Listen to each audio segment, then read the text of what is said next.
A region still shrouded in grief and grappling with an unthinkable scale of loss is once again under siege from the very forces of nature that delivered its initial trauma. Just over a week after the catastrophic flash floods of July 4th carved a path of destruction through Texas Hill Country, claiming 132 lives and leaving a painful void where more than 170 people remain missing, the skies have opened again. In a cruel echo of that tragic weekend, relentless, torrential rains returned to central Texas on Sunday, unleashing a new wave of terror, triggering fresh flash flood emergencies, and forcing a heartbreaking halt to the critical recovery operations that families were desperately clinging to for answers.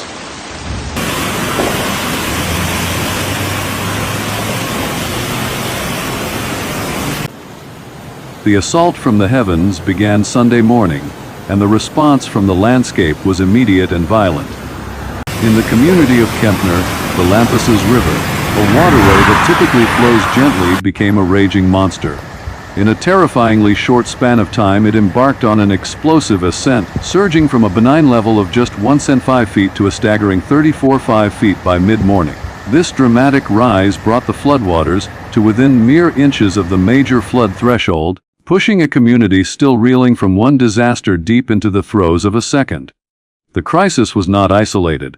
Across the region, rivers swelled with a fury that defied belief. Both the Lampasas and the San Saba rivers witnessed substantial and life-threatening increases in their water levels.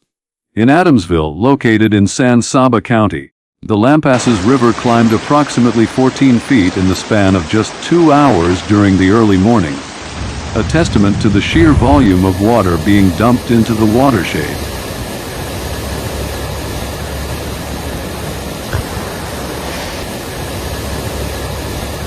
These sudden surges were fueled by intense, slow-moving storm cells that lingered over the region, delivering rainfall at staggering rates. Localized downpours reached up to 3 inches per hour, overwhelming the already saturated ground.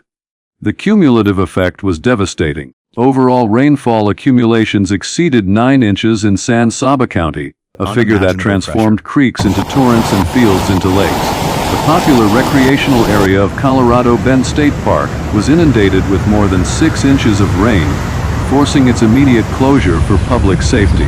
Nearby, the community of Sonora recorded nearly 5.5 inches, while others, including Killeen and Brady, saw close to 5 inches. This widespread deluge stretched emergency response resources to their breaking point, compounding the risk for even more flash flooding across an already vulnerable landscape.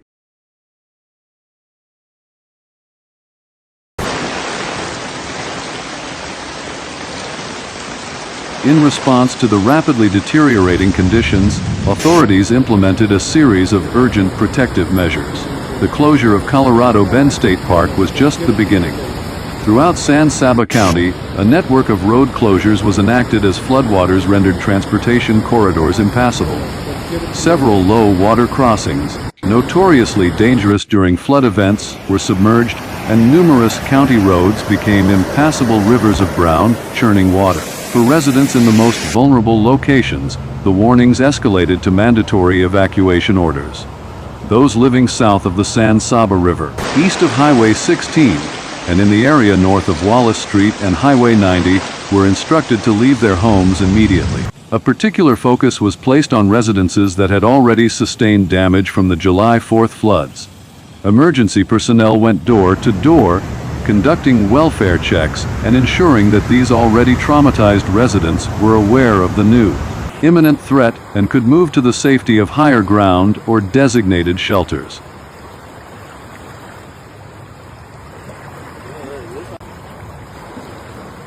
Kerr County, the epicenter of the July 4th disaster, found itself facing renewed threats.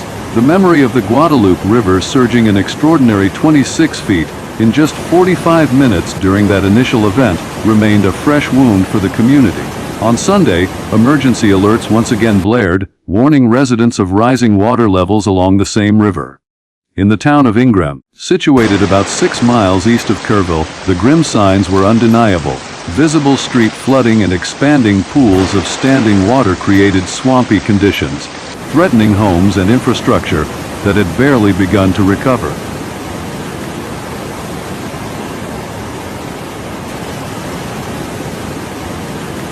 However, the most heart-wrenching consequence of this new flooding was the severe disruption to the ongoing search and rescue efforts.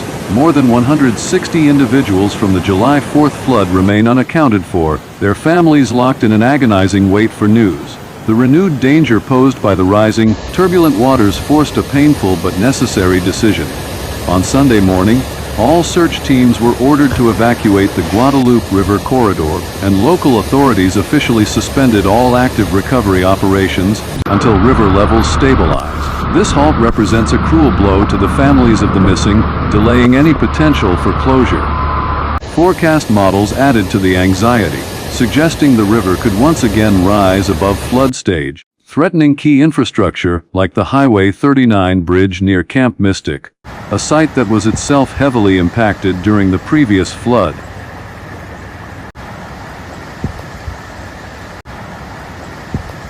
The science behind this compounding disaster reveals a perfect storm of atmospheric and environmental conditions. Meteorologists identified the primary culprit as a stalled upper-level weather system, effectively trapped between two high-pressure zones. This atmospheric logjam produced persistent, slow-moving storm cells that repeatedly drenched the same areas. This instability was further fueled by a secondary, weaker weather system. But the most critical factor was the state of the ground itself. The soil saturation levels across central Texas remained critically high from the July 4th storms. The earth, like a sodden sponge, had lost its ability to absorb any more water.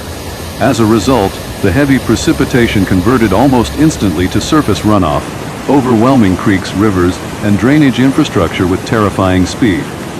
Updated forecasts warned this could continue, with localized rainfall totals reaching a catastrophic 9 to 12 inches in some areas.